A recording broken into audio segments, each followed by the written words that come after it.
Shalom, pasteur Marcelo. Shalom, pasteur Blanche. Shalom, shalom. Nous vous souhaitons la bienvenue sur ce plateau que vous connaissez certainement très bien. Alors, je ne vais pas vous poser des questions seules, mais on va travailler avec le public. Alors, est-ce que vous êtes là? Je n'ai pas très bien entendu. Il y a encore des personnes timides. Est-ce que vous êtes là? Ah, c'est super, c'est super. Ils sont vraiment là. Alors, on va saluer les papas. Est-ce qu'on peut acclamer pour les papas qui sont venus soutenir les mamans? Merci beaucoup, les papas, pour votre présence. Alors, on va faire quelque chose de particulier. On va poser des questions au pasteur Marcelo et au pasteur Blanche. Et vous, si ça passe, je vais poser la question. Vous allez juste dire si ça passe, vous faites ça, ok? Si vous êtes d'accord. Si vous n'êtes pas d'accord, à ce moment-là, vous allez dire ça casse. On est d'accord? Ça passe ou ça casse?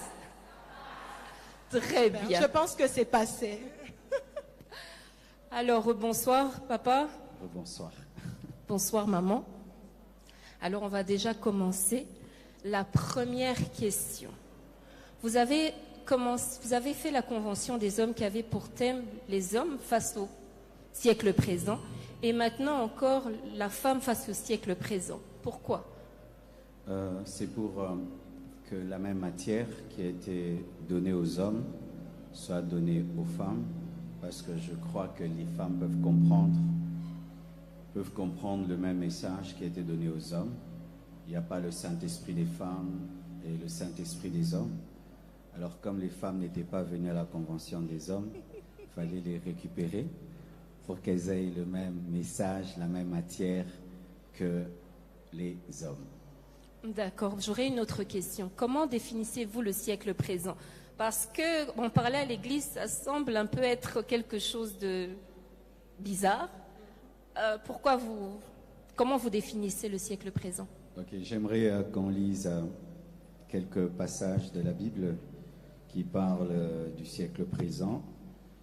Romains 12, verset 2, la Bible dit « Ne vous conformez pas au siècle présent, mais soyez transformés par le renouvellement de l'intelligence, afin que vous discerniez quelle est la volonté de Dieu, ce qui est bon, agréable et parfait. » Il y a aussi un autre verset qui dit, dans Galates 1, verset 3 à 4, « Que la grâce et la paix vous soient données de la part de Dieu, le Père de notre Seigneur Jésus, qui s'est donné lui-même pour nos péchés, afin de nous arracher du présent siècle mauvais, selon la volonté de notre Dieu et Père, à qui soit la gloire au siècle des siècles. » Donc, le siècle présent, tout d'abord sur le plan scientifique, humain, c'est la société actuelle, le XXIe siècle, le modernisme, l'évolution du monde, nos us et coutumes. Mais sur le plan spirituel, c'est un monde dépravé, c'est un monde pécheur, c'est un monde pervers, c'est un monde qui est sous l'emprise du mal et qui va se dégradant. Et lorsque on a voulu parler de ce thème, il faut le prendre de manière neutre et de manière vraiment mauvaise, parce qu'il y a le siècle présent qui est neutre. Ce siècle présent-là, on peut prendre les iPhones et les utiliser pour Dieu. Amen. On peut utiliser la technologie qui est dans le siècle présent. C'est un siècle présent neutre. Mais il y a un autre siècle présent qui est mauvais, dont parle la Bible. Ce siècle-là, mauvais, il ne faut rien avoir avec ce siècle-là. Donc, c'est à la fois le temps actuel et c'est à la fois une société perverse et détruite. Alors, papa, lorsque nous vous écoutons, nous avons l'impression que le siècle présent n'est pas aussi mauvais que ça, alors? Comme je l'ai dit, tout dépend de ce que vous dites du siècle présent. Si quand vous dites siècle présent, c'est le modernisme, dans le modernisme, il y a des bonnes choses et des mauvaises choses. Lorsque le modernisme me permet de faire une opération à cœur ouvert, c'est bon. Mais lorsque le modernisme change un homme en femme, une femme en homme, là c'est mal. C'est pourquoi il faut le discernement dans sa manière d'aborder le siècle présent. Est-ce que ça passe ou ça casse? Ah, super, ça passe.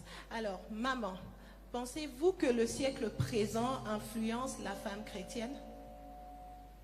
Merci pour la question. Alors, avant de répondre à la question, je me sens comme un enfant. Vous voyez quand c'est la première fois que papa t'accompagne à l'école et vous allez pour récupérer les bulletins de fin d'études. Vous voyez les sentiments qu'on a.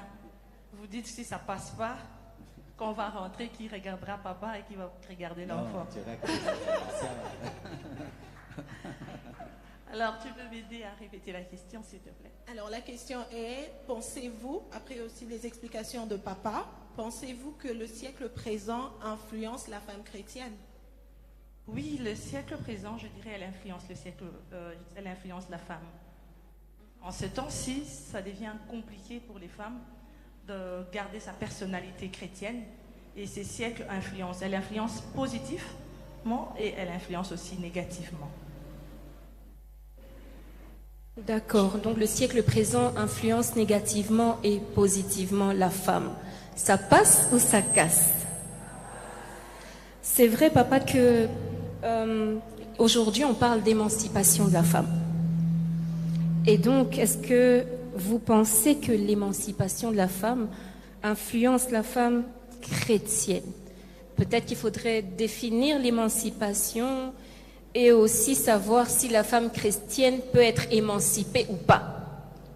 Déjà, la Bible émancipe la femme. La femme n'a pas besoin de l'émancipation selon les hommes pour être émancipée, parce que la Bible dit qu'en Christ, il n'y a ni homme ni femme. Vous voyez, la Bible ne vient pas faire de la femme une esclave. La Bible ne vient pas faire d'une femme une sous-humaine par rapport à l'homme. C'est pourquoi l'homme et la femme ont été créés à l'image de Dieu. Dès Genèse, le premier livre de la Bible, on précise que l'homme et la femme ont été tous créés à l'image de Dieu. Quand Jésus est mort à la croix, c'était pour les femmes et pour les hommes. Il y avait des hommes au bas de la croix et des femmes au bas de la croix. Alors, pour ce qui est de l'émancipation, il y a des gens qui disent que l'émancipation a été créée par les Illuminati et les francs-maçons parce qu'ils voulaient que les femmes puissent tellement travailler et s'égaler aux hommes pour que les enfants se retrouvent seuls et que les enfants soient confiés à des crèches pour qu'on leur endoctrine et qu'on leur rende, on en fasse des athées, des rationnels. Ben, ce sont des choses qui sont dites. Mais lorsque j'observe la société, je peux dire qu'il y a la bonne émancipation et la mauvaise. Lorsque on émancipe la femme dans une société où il est interdit aux femmes d'étudier, c'est une bonne chose. Lorsqu'on émancipe la femme quand on lui permet de travailler comme l'homme travaille, c'est bon. Lorsqu'on émancipe la femme et que la femme aussi a des droits et n'est plus chosifiée dans son foyer, c'est très bien.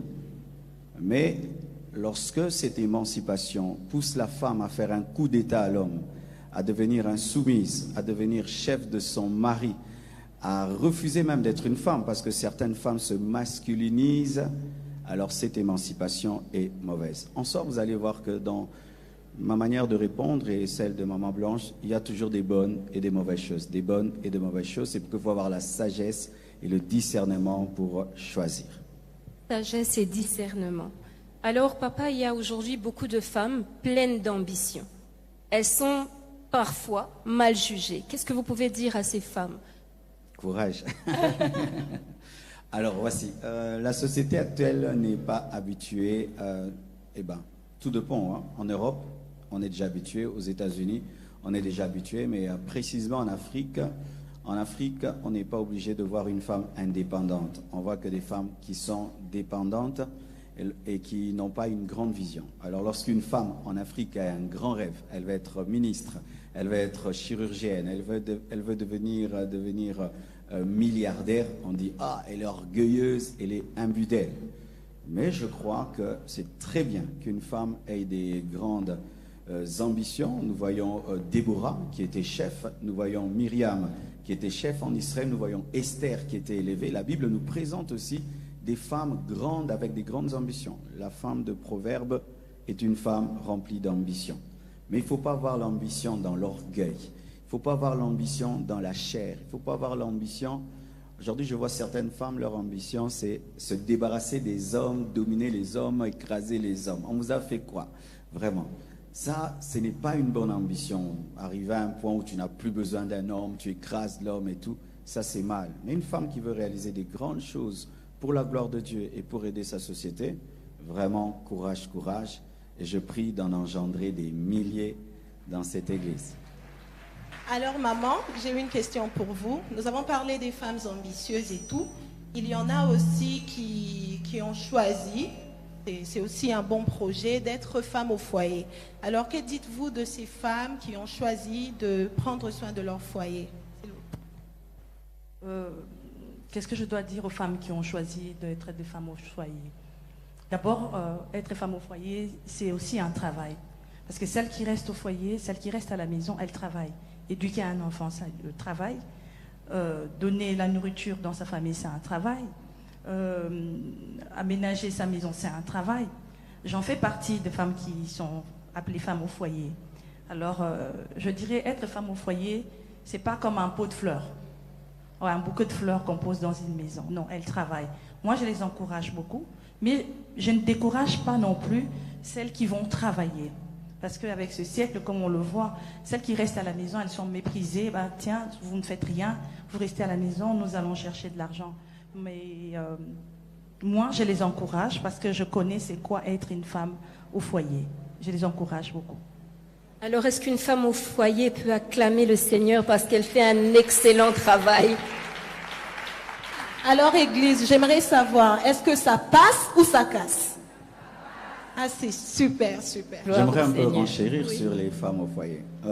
Souvent, ce sont les hommes qui ne respectent pas les femmes au foyer. Et ce qui pousse souvent les femmes au foyer de ne pas se respecter elles-mêmes. Moi, je dis toujours, comptabilise ce que ta femme fait au foyer. Et si tu devais lui donner un salaire à la fin du mois. Mettons, si ta femme prépare, combien tu donnes au cuisinier? Si ta femme prend soin des enfants, combien tu donnes à la nounou? Si ta femme te conseille, combien tu donnes à tes conseillers? Si ta femme repasse tes vêtements, combien tu donnes à ton lavandier? Si ta femme prend soin du jardin, combien tu donnes? Combien tu donnes au majordome qui dirige tous les domestiques?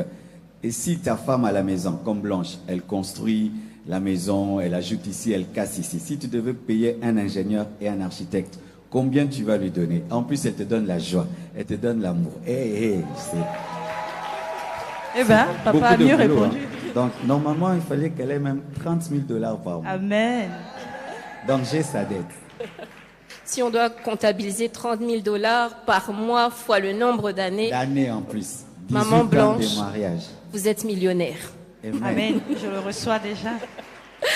Alors, il y a une question, mais vous avez posé une question. Vous avez dit, les femmes, qu'est-ce qu'on vous a fait? Oui, qu'est-ce qu'on vous a fait? Alors, je vais commencer. Parfois, il y a des hommes qui nous battent. Il y a des hommes infidèles. Il y a des hommes polygames. Il y a tellement de choses, n'est-ce pas, les mamans? Il y a aussi des femmes qui battent aussi les hommes. Il y a des femmes aussi qui trompent les hommes aussi. Alors, est-ce que les papas n'êtes pas avec moi, on est au côté la bino. Ok. Ils font, aujourd'hui, c'est la convention des femmes, ils sont gentils. Alors, papa, est-ce que vous ne pensez pas que c'est toutes ces injustices qui poussent les femmes à devenir insoumises? Oui, oui et non. Non, d'abord parce que il y a même des femmes qui ont des maris doux, des maris fidèles, des maris, tout ce qu'une femme peut vouloir, mais ces femmes sont insoumises, ces femmes sont infidèles. La première source de la dépravation d'une femme ou d'un homme, c'est la chair. C'est le diable, c'est la mauvaise nature que nous avons en nous. Regardez Adam et Ève, ils avaient tout, mais ils sont allés manger le fruit défendu. Donc, des fois, les hommes aussi tombent dans ce piège. Tu penses comme tu donnes à ta femme une voiture, tu es doux, tu la chouchoutes, elle sera parfaite. Pousse-la vers Jésus. Amen. Hein? Pousse ta femme vers Jésus. C'est Jésus qui peut vaincre la chair et ses désirs. Alors, d'abord, c'est la chair. Mais la chair peut être amplifiée par la maltraitance. La chair peut être amplifiée par un homme infidèle. La chair peut être amplifiée par un homme mauvais. Comme ça, Si elle était déjà mauvaise à 30%, quand encore un homme est mauvais, alors elle devient mauvaise à 80%. Donc, ça provient d'abord de notre nature mauvaise et aussi du siècle présent où une femme qui est au foyer, son ami lui dit « Oh, ton mari te trompe, tu ne fais rien. Oh, moi, je trompe le mien comme il me trompe. Ah bon? Comment toi, tu es toujours dans ton foyer là alors que ton mari t'a fait ça ?» Il y a cette influence-là extérieure, mais cette influence doit trouver la chair qui est vivante. Alors papa, vous avez parlé de l'influence et tout, mais nous sommes des jeunes filles. Comme par exemple, je suis une jeune fille, pas encore mariée, et je vois toutes ces injustices dans les foyers. Alors je me dis, est-ce que je suis obligée de me marier? Est-ce que se marier est obligatoire avec tout ce que je vois? Maman Blanche répond à ça d'abord. Alors moi, je te dirais, oui, tu es obligé. Je te dirais en même temps, non. Alors si je vois Paul qui dit, c'est lui qui marie sa fille, fait bien. Mais c'est lui qui ne marie pas, fait mieux. Alors l'église avec moi, qu'est-ce que vous allez dire? Qui veulent marier leur fille et qui ne veulent pas marier leur fille. Vous voyez déjà, nous tous ici, il n'y a personne qui nous répond pour ne pas marier sa fille. Nous tous, nous sommes des avis à marier nos filles. Alors, moi, je te conseillerais de regarder de bonnes personnes. Par exemple, si tu es de cette église où tu nous suis, regarde notre couple. Tire ton inspiration de bonnes personnes qui sont au-devant de toi. Avec ces siècles, il y a des mauvaises et il y a des bonnes personnes. Et si tu fixes ton regard vers des mauvaises personnes, tu feras un mauvais choix et tu auras du mal à te marier. Amen. Ok, alors maman, encore un plus à cette question. Il y a une jeune fille qui a vu tout ça là, nous avons parlé de la polygamie, et elle s'est décidée de rester célibataire. Vu que nous voyons les femmes ambitieuses, elle est indépendante, elle a son argent, et elle a dit, je ne vais pas me marier. Alors, elle a tort ou elle a raison? Doit-on la condamner? Parce que souvent, la société condamne sans comprendre la personne. Alors, la jeune fille, elle a tort, elle a raison, on doit la condamner ou comment? Non, on ne peut pas la condamner. Parce qu'il y a ceux qui ont pris le vœu, ils s'y sont engagés et ils ont reçu le don de célibat. On ne peut pas leur condamner non plus. Mais on doit la conseiller les bons côtés. Parce que si elle prend l'engagement de rester seule, elle ne doit pas devenir briseuse des foyers. Alors, si tu prends l'engagement de rester seule, tu ne dois pas non plus vivre dans la pornographie ou dans la masturbation. Tu ne dois pas non plus vivre seule pour aller détruire les foyers des autres, comme j'ai dit au début. Si tu prends l'engagement, tu restes seule. Ça passe certainement, n'est-ce pas? Ça passe très bien en plus. Alors j'ai une autre question pour maman. Aujourd'hui, on voit de très beaux mariages. On voit sur les réseaux sociaux de belles photos, de belles robes, une déco. On peut dire mon incroyable mariage. Mais après quelques mois, on apprend que ce couple a décidé de divorcer. Est-ce que l'amour véritable existe encore? Eh ben, moi je dirais oui, hein, parce que moi j'ai vu l'amour véritable d'esprit. Je me base sur moi-même. Je me base sur moi-même. Moi j'ai vu l'amour véritable. Certes, il y a celles qui se marient pour montrer sur Internet, pour montrer des photos, mais c'est pas aussi mal. Hein. Moi, je suis contente de mettre mes photos sur Internet avec mon mari parce qu'on vit l'amour véritable. L'amour véritable existe. On ne peut pas nier cela parce qu'il y a ceux qui ont commis les erreurs ou il y a ceux qui n'ont pas rencontré l'amour véritable. Elle existe. Alors, si je dois vous dire, par exemple, qu'elle existe, quelle preuve j'ai? La preuve en est que ça fait 18 ans qu'on est mariés et ça fait exactement... je peux dire? S'il vous plaît. Sentez-vous libre, maman. Tu peux dire. Ok. Je ne sais pas ce qu'elle va dire. On encourage. Alors, je peux, hein? Alors, ça fait exactement 1 semaine et 1 jour que mon mari m'a redemandé si j'aimerais être toujours sa femme. Alléluia.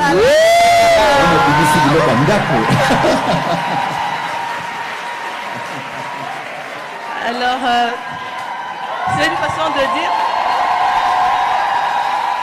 façon de dire que l'amour véritable, elle existe vraiment. En m'offrant même une bague, après 4 enfants.